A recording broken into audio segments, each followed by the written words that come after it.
The phone rang while I was washing the dishes. I remember because my hands were wet and the plate slipped a little. Nothing broke. Something else did. I didn't answer right away. I watched the screen light up, then dim. A missed call. No name, just a number. My wife stood behind me, too quiet. "Who was that?" she asked. Her voice sounded careful, like she was walking on thin ice and pretending it was solid ground. "No idea," I said. I dried my hand slowly. I turned around. She was already looking away. That's when I felt it. Not fear, not anger. A small shift, like when you realize the room is colder than it should be. Later that night, she fell asleep fast, too fast. Her phone buzzed once on the nightstand. She didn't move. I did. The screen lit up. A message preview. Just a few words. Did he say anything? I stared at it until the screen went dark again. I lay back down. I didn't wake her. I didn't need to. Something had already woken up inside me. The next few days felt like watching a movie I had already seen but didn't understand until now. She smiled at me in the morning, made coffee, asked about my day. She kissed my cheek like she always did. I kissed her back. Inside, my thoughts moved quietly, carefully, like they didn't want to be heard. I told myself it was nothing. Friends text friends. People worry for silly reasons. But then I noticed the pauses, how she stepped outside to take calls, how she laughed at messages, then hid the phone when I walked in, how she said my name less.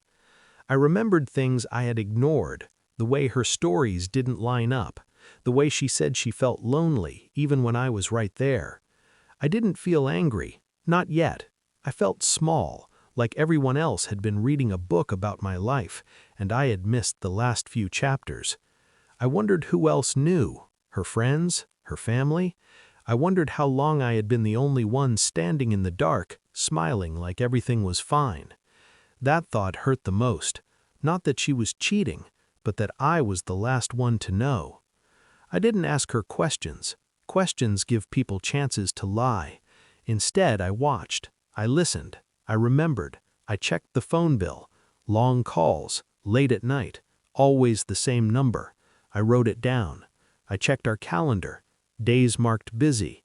Days she came home tired but happy. I followed the patterns. I stayed calm, made dinner, did the laundry, said I love you at the right times. Inside, my mind worked like a puzzle. Every piece fit. I watched her face when she thought I wasn't looking, how it softened when she read certain messages. That face wasn't for me. One afternoon, I followed her. Not close, just enough. She parked near a small cafe. A man was waiting. They didn't hold hands. They didn't need to. They sat close, too close. They laughed quietly, like they were sharing a secret. I didn't take pictures. I didn't need proof for the world. I needed proof for myself. I drove home before they stood up. At a red light, I realized something important. I wasn't sad anymore. I was focused. A week later, I placed the phone records on the table. Neat, organized. She noticed them right away. "What's this?" she asked. I didn't raise my voice. "Read it." Her hands shook. Her eyes moved fast. Too fast. She sat down. "I can explain," she said. I nodded. "I know," I said. She looked up. You know?" "I've known for a while." Her face broke open. Tears came. Words spilled out. Sorry, lonely, mistakes. I listened, not because I needed to, because I wanted to see how deep the hole went. When she finished, the room felt empty. I felt steady. "You should have told me," she said. I looked at her. "I was the last one to know," I said. That was the truth, and it was enough. I didn't yell. I didn't slam doors. I did something quieter. I packed a bag. I left copies of the records on the counter, one for her, one for her parents, one for her friend who knew nothing. I sent a single message to the man. "You can have the lies. I'm done." Then I walked out. Later, she called, over and over. I didn't answer. Silence is powerful when used carefully. I knew what would happen next.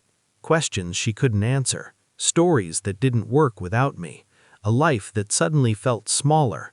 I didn't need to watch it. I already understood it. I live somewhere else now. The rooms are quiet, clean, honest. Sometimes I think about how I trusted so easily, how I believed smiles were promises. I don't miss her. I miss the version of myself who thought knowing everything would keep him safe. I know better now.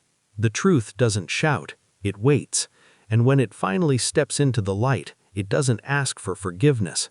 It just stands there. I wasn't the last one to know anymore. I was the first one to leave.